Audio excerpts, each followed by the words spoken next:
السلام علیکم ورحمۃ اللہ وبرکاتہ۔ الحمد للہ رب العالمین والصلاة والسلام علی رسولہ الکریم، اما بعد فاعوذ باللہ من الشیطان الرجیم، بسم اللہ الرحمن الرحیم۔ رب اشرح لی صدری ویسر لی امری واحلل عقدۃ من لسانی یفقہوا قولی۔ پیارے سامعین، درس توحید کے اس پروگرام میں آپ کا استقبال ہے۔ آپ کا بھائی آفاق احمد سنابلی۔ پیارے سامعین، درس توحید کے اس پروگرام میں ہماری گفتگو چل رہی ہے۔ شیخ الاسلام محمد بن عبد الوہاب رحمۃ اللہ علیہ نے اپنی عظیم کتاب التوحید کے اندر جو سب سے پہلا عنوان قائم کیا ہے، کتاب التوحید، اور اس عنوان کے تحت قرآن کریم کی مختلف آیتیں شیخ الاسلام محمد بن عبد الوہاب رحمۃ اللہ علیہ نے ذکر کی ہیں۔ انہی آیتوں پر ہماری گفتگو چل رہی ہے۔ آج ہمارے سامنے جو آیت ہے وہ سورۃ الانعام آیت نمبر 151، 152، 153۔ گویا کہ آج ہماری گفتگو سورۃ الانعام کی کل 3 آیات پر ہوگی۔ شیخ الاسلام محمد بن عبد الوہاب رحمۃ اللہ علیہ نے ان تینوں آیتوں کا تفصیلاً تذکرہ نہیں کیا ہے، بلکہ سب سے پہلی آیت یعنی قل تعالوا اتل ما حرم ربکم علیکم الا تشرکوا بہ شیئا وبالوالدین احسانا، اور آگے ذکر کر دیا ہے الآیات، یعنی آگے کی آیتیں بھی مطلوب ہیں۔ میں آپ کے سامنے مکمل آیت یعنی آیت نمبر 151، 152، 153 پیش کرتا ہوں۔ وقولہ تعالی، بسم اللہ الرحمن الرحیم، قل تعالوا اتل ما حرم ربکم علیکم الا تشرکوا بہ شیئا وبالوالدین احسانا ولا تقتلوا اولادکم من املاق نحن نرزقكم وإياهم ولا تقربوا الفواحش ما ظهر منها وما بطن ولا تقتلوا النفس التي حرم الله إلا بالحق ذلكم وصاكم به لعلكم تعقلون ولا تقربوا مال اليتيم إلا بالتي هي أحسن حتى يبلغ أشده وأوفوا الكيل والميزان بالقسط لا نكلف نفسا إلا وسعها وإذا قلتم فاعدلوا ولو كان ذا قربى وبعهد الله أوفوا ذلكم وصاكم به لعلكم تذكرون وأن هذا صراطي مستقيما فاتبعوه ولا تتبعوا السبل فتفرق بكم عن سبيله ذلكم وصاكم به لعلكم تتقون۔ سورۃ الانعام آیت نمبر 151، 152، 153۔ دیکھیں، اللہ تبارک و تعالیٰ نے اللہ کے رسول صلی اللہ علیہ وسلم سے کہا، قل، اے نبی پاک، اے محمد اکرم صلی اللہ علیہ وسلم، آپ بیان کر دیجئے، کہہ دیجئے، تعالو، کہ اے لوگو آؤ، کیوں، اتلو، ای اخبرکم، میں تمہارے سامنے تلاوت کروں، ای اخبرکم یعنی میں تمہیں خبر دوں، میں تمہیں آگاہ کروں، میں تمہیں اطلاع دے دوں، کس بات کی، ما حرم، اس بات سے آگاہ کر دوں جو چیز تمہارے رب نے، ما حرم ربکم علیکم، جو چیز اللہ تبارک و تعالیٰ نے، تمہارے رب نے تم پر حرام کیا ہے، اور وہ کیا ہے، اللہ تشرکوا بہ شیئا، کہ تم اللہ رب العالمین کے ساتھ کسی کو بھی ساجی اور شریک نہ ٹھہراؤ، وبالوالدین احسانا، اور اسی طریقے سے والدین کے ساتھ حسن سلوک کرو، ولا تقتلوا اولادکم من املاق، اور اسی طریقے سے فقر و فاقہ کے خوف سے تم اپنی اولاد کو قتل مت کرو، ان نحن نرزقهم وإياهم، ہم تمہیں بھی روزی دینے والے ہیں، وإياهم، اور اسی طریقے سے جو اولاد ہے تمہارے پاس، جو بچہ اور بچی تمہارے پاس ہے، ان میں سے ہر کسی کو ہم روزی دینے والے ہیں۔ پیارے سامعین کرام، یہاں پر دیکھیں اللہ تبارک و تعالیٰ نے اولاد کو قتل کرنے سے روکا ہے، گویا کہ اولاد کو قتل کرنا فقر و فاقہ کے خوف سے یہ حرام ہے۔ پیارے سامعین کرام، یہاں پر جو چیز غور کرنے کی ہے وہ یہ ہے کہ اللہ تبارک و تعالیٰ نے کہا ہے من املاق، یعنی فقر و فاقہ کے خوف سے اولاد کو قتل کرنا حرام ہے۔ یہاں پر اللہ تبارک و تعالیٰ نے خصوصی طور پر املاق یعنی فقر و فاقہ کا تذکرہ کیوں فرمایا ہے؟ مفسرین کہتے ہیں کہ اللہ تبارک و تعالیٰ نے خصوصی طور پر فقر و فاقہ کا تذکرہ اس وجہ سے فرمایا ہے یا خاص اسی کے ساتھ کیا ہے چونکہ اس وقت مشرکین جو تھے وہ اپنی اولاد کو عموماً جو قتل کرتے تھے وہ صرف اور صرف فقر و فاقہ کے خوف سے، یعنی عموماً اغلبیت کا جو معاملہ تھا، اغلبیت اپنی اولاد کو فقر و فاقہ کے خوف سے قتل کیا کرتی تھی۔ اسی وجہ سے اللہ تبارک و تعالیٰ نے کہا ہے کہ تم اپنی اولاد کو فقر و فاقہ کے خوف سے قتل مت کرو اغلبیت کے اعتبار سے، ورنہ کسی بھی شکل میں اولاد کو قتل کرنا یہ اسلام کے اندر حرام ہے۔ اللہ تبارک و تعالیٰ نے قرآن کریم کی ایک اور آیت کے اندر ارشاد فرمایا ہے بسم اللہ الرحمن الرحیم وما من دابۃ فی الارض الا علی اللہ رزقها، کہ اس روئے زمین پر جتنے بھی جانور ہیں ان تمام جانوروں کی روزی روٹی کی ذمہ داری ہماری ہے، ہم نے اٹھا رکھی ہے۔ تو اگر اللہ تبارک و تعالی ہمیں صاحب اولاد بناتا ہے، چاہے بیٹا یا بیٹی، بچی یا بچی کوئی بھی ہو، تو اللہ تبارک و تعالی اس کی روزی روٹی کا بھی انتظام کر کے بھیجتا ہے کہ اسے کتنا روزی ملنا ہے، کس طریقے سے ملنا ہے۔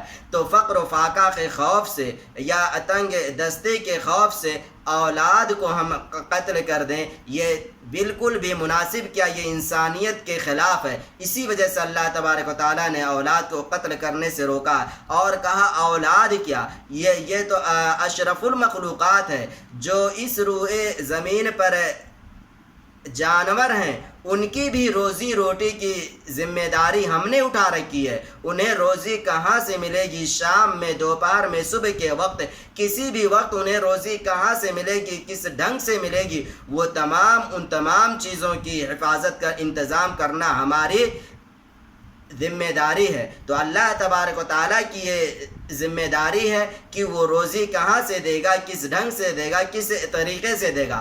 بس ہمارا کام ہے کوشش کرنا اور اسی طریقے سے روزی روٹی تلاش کرنا، بلکہ اللہ رب العالمین انتظام کہیں نہ کہیں سے لازمی طور پر کرے گا۔ اللہ تبارک و تعالیٰ نے آگے کہا وَلَا تَقْرَبُوا الْفَوَاحِشَ مَا ظَهَرَ مِنْهَا وَمَا بَطَنَ، اور اسی طریقے سے جو فواحش ہیں، بے حیائی کے کام ہیں، ان کے قریب بھی تم مت جاؤ۔ اللہ تبارک و تعالیٰ نے دیکھیے کیا کہا ہے کہ جو بے حیائی کے کام ہیں، جو فواحش کے کام ہیں، جو کام اللہ اور اس کے رسول کی نافرمانی پر مشتمل ہیں، ان کو انجام دینا، ان فواحشات کا ان فواحش کا ارتکاب کرنا، ان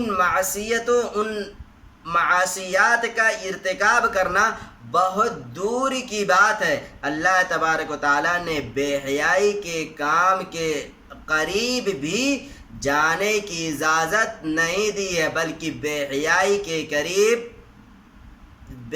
کے قریب بھی اللہ تبارک و تعالیٰ نے جانے سے روکا ہے، بلکہ حرام قرار دیا ہے۔ اور وہ بے حیائی کے کام چاہے ظاہری طور پر ہوں یا مخفی طور پر کسی بھی شکل میں ہوں، بے حیائی کے کام کے قریب بھی جانے کی اجازت اسلام نہیں دیتا ہے۔ وَلَا تَقْتُلُوا النَّفْسَ الَّتِي حَرَّمَ اللَّهُ إِلَّا بِالْحَقِّ، اور کسی بھی نفس کو ناحق قتل مت کرو، الا بالحق، مگر جائز طریقے سے۔ یعنی اصل یہ ہے کہ کسی بھی انسان کو قتل کرنا یہ اسلام کے اندر حرام ہے، اسلام اس کی اجازت نہیں دیتا۔ ہاں کچھ جائز شکلیں ہیں ان شکلوں میں سے اگر کوئی بھی شکل کسی انسان پر فٹ آتی ہے تو ایسی شکل میں اس انسان کا قتل کرنا جائز ہے۔ جیسا کہ ابن مسعود رضی اللہ تعالیٰ عنہ کی ایک حدیث ہے، امام بخاری رحمۃ اللہ علیہ نے اس حدیث کو اپنی کتاب الجامع الصحیح کے اندر ذکر فرمایا ہے۔ ابن مسعود رضی اللہ تعالیٰ عنہ کہتے ہیں لا یحل دم امرئ مسلم، کہ ابن مسعود کہتے ہیں اللہ کے رسول صلی اللہ علیہ وسلم نے ارشاد فرمایا کہ کسی بھی مسلمان کا خون یہ حلال نہیں ہے۔ وہ مسلمان جو یشہد اللہ الہ الا اللہ، جو اس بات کی گواہی دیتا ہو کہ اللہ کے علاوہ کوئی معبود حقیقی نہیں ہے، وانی رسول اللہ، اور یہ کہ میں اللہ کا رسول ہوں، الا باحدی ثلاث، مگر یہ کہ 3 شکلوں میں کسی مسلمان کا خون جائز ہو جائے گا، اس مسلمان کو قتل کرنا جائز ہو جائے گا۔ نمبر 1 النفس بالنفس، نمبر 1 یہ ہے اگر کسی مسلمان نے کسی مسلمان کو ناحق جان سے مار ڈالا، قتل کر ڈالا، تو اس مسلمان کو جس نے ناحق مسلمان کا قتل کیا ہے قصاصاً اس مسلمان کو بھی قتل کیا جائے گا، جان سے مار ڈالا جائے گا۔ والثیب الزانی، اور اسی طریقے سے اگر کوئی شادی شدہ ہے اور وہ زنا کر لیتا ہے تو ایسی شکل میں اسے رجم کیا جائے گا، اور یہاں تک رجم کیا جائے گا کہ اس کی موت ہو جائے۔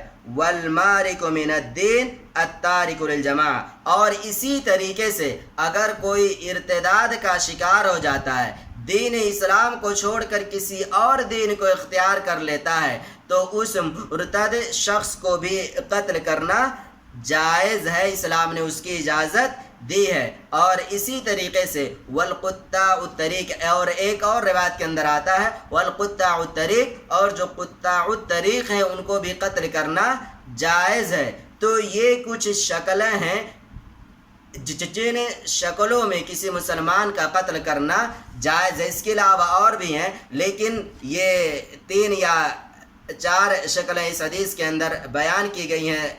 ان شکلیں انہیں آپ جانیں کہ اگر ان میں سے کوئی بھی شکل ہے تو ایسی صورت میں، ایسی شکل میں اس مسلمان کا قتل کرنا، اس انسان کا قتل کرنا جائز ہو جائے گا۔ ذالکم وصاکم بہ، اور اللہ تبارک و تعالیٰ نے تمہیں ان چیزوں کی تاکیدی طور پر حکم دیا ہے۔ یہ عام بات نہیں ہے، عمومی بات، بلکہ تاکیدی طور پر اللہ تبارک و تعالیٰ نے تمہیں اس کی وصیت کیا، اس کا حکم دیا ہے کہ یہ جو حرام کام ہے، یہ جو حرام امور ہیں، تمہیں ان حرام امور سے اپنے آپ کی حفاظت کرنا ہے، اپنے آپ کو بچانا ہے۔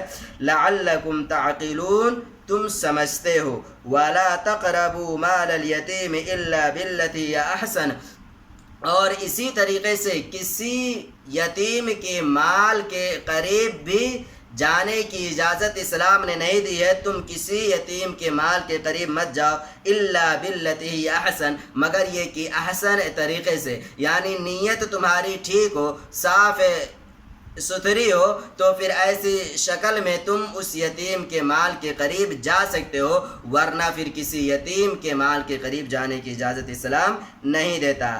حتی یبلغ اشدہ، یہاں تک کہ وہ یتیم بچہ بالغ ہو جائے، یعنی بالغ ہونے سے پہلے حسن نیت کے ساتھ تو اس کے مال کے آپ ذمہ دار ہو سکتے ہیں، لیکن اگر حسن نیت نہیں ہے، نیت صاف ستھری نہیں ہے، تو پھر ایسی شکل میں یتیم کے مال کے قریب نہیں جانا ہے۔ اگر نیت صاف ہے تو اس کے مال کا ذمہ دار رہنا ہے، کس وقت تک؟ حتی یبلغ اشدہ، یہاں تک کہ وہ بالغ ہو جائے۔ وَأَوْفُوا الْكَيْلَ وَالْمِيزَانَ بِالْقِسْطِ، اور اسی طریقے سے ناپ تول تم انصاف کے ساتھ کرو۔ ناپ تول بھی اگر تمہیں کرنا ہے، کسی کو تم کوئی چیز وزن کر کے دے رہے ہو تو انصاف کے ساتھ دو۔ لا نکلف نفسا الا وسعها، اور ہم کسی بھی شخص کو اس کی حیثیت کے مطابق ہی مکلف بناتے ہیں۔ یعنی اسلام کی جتنی بھی تعلیمات ہیں وہ ایسی نہیں ہے کہ انسان کے طاقت سے باہر ہے، انسان کے بس میں نہیں ہے، انسان انہیں انجام نہیں دے سکتا ہے، بلکہ جو بھی حکم اسلام کا ہے وہ انسان کی حیثیت کے مطابق ہی ہے، وہ اس کی طاقت سے باہر نہیں ہے۔ وَإِذَا قُلْتُمْ فَعْدِلُوا، اور جب تم کوئی بات کہو، فَعْدِلُوا تو عدل کے ساتھ کہو، انصاف کے ساتھ کہو، وَلَوْ كَانَ ذَا قُرْبَى، اگر انصاف کی بات جس کے حق میں تم کہہ رہے ہو یا جو بھی تمہارے سامنے اگرچہ وہ رشتہ دار ہی کیوں نہ ہو، تمہیں اگر بات کرنی ہے، کہنی ہے، تو انصاف کے ساتھ کہنا ہے۔ وَبِعَهْدِ اللَّهِ أَوْفُوا، اور یہ اللہ کے ان عہد و پیمان کو تم پورا کرو، مکمل کرو۔ ذَلِكُمْ وَصَّاكُمْ بِهِ لَعَلَّكُمْ تَذَكَّرُونَ، اللہ تبارک و تعالیٰ نے ان تمام چیزوں کی تمہیں تاکیدی طور پر حکم دیا کہ ان تمام حقوق کی تمہیں پاسداری کرنی ہے۔ لَعَلَّكُمْ تَذَكَّرُونَ، تاکہ تم انہیں یاد رکھ سکو، تاکہ تم انہیں تذکرون یاد رکھ سکو، محفوظ رکھ سکو۔ وَأَنَّ هَذَا صِرَاطِي مُسْتَقِيمًا فَاتَّبِعُوهُ، اور یہی میرا سیدھا راستہ ہے، یہی صراط مستقیم ہے۔ فَاتَّبِعُوهُ، تو تم اسی کی پیروی کرو۔ وَلَا تَتَّبِعُوا السُّبُلَ، اور تم دیگر راستوں کی پیروی مت کرو۔ اگر تم دیگر راستے یعنی صراط مستقیم کو چھوڑ کر، صراط مستقیم والے راستے کو چھوڑ کر تم کسی اور راستے پر چلو گے، کسی اور راستے کی تم پیروی کرو گے، تو ایسی صورت میں فَتَفَرَّقَ بِكُمْ عَنْ سَبِيلِهِ، تو تم اپنے راستے سے بھٹک جاؤ گے۔ ذَلِكُمْ وَصَّاكُمْ بِهِ لَعَلَّكُمْ تَتَّقُونَ، اور اللہ تبارک و تعالیٰ نے تمہیں ان حقوق کی، ان چیزوں کی پاسداری کا حکم دیا ہے، وصیت کی ہے۔ لَعَلَّكُمْ تَتَّقُونَ، شاید کہ تم پرہیزگار بن جاؤ۔ تو یہ قرآن کریم کی سورۃ الانعام آیت نمبر 151، 52، 53 کے اندر اللہ تبارک و تعالیٰ نے حقوق سے کچھ حقوق کا تذکرہ فرمایا ہے، جن حقوق کی پاسداری کرنا اور ان تعلیمات پر عمل کرنا ایک مسلمان پر لازم اور واجب ہے، بلکہ ایک انسان پر واجب ہے۔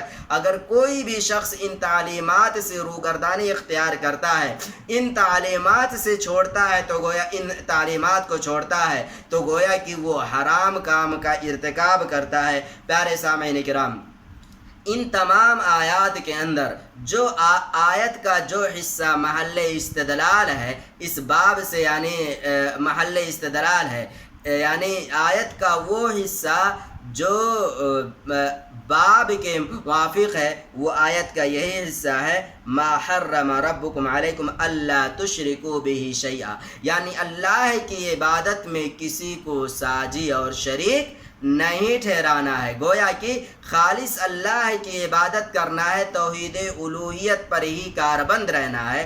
اور کتاب کا عنوان جو ہے، سب سے پہلا عنوان کتاب التوحید ہے، اور میں نے ذکر کیا ہے کہ جب شریعت کے اندر مطلق طور پر لفظ توحید استعمال کیا جائے تو اس سے مراد توحید الوہیت ہی ہوتا ہے، اور یہاں پر آیت کے اندر بھی توحید الوہیت کو اپنانے کی تعلیم دی گئی ہے۔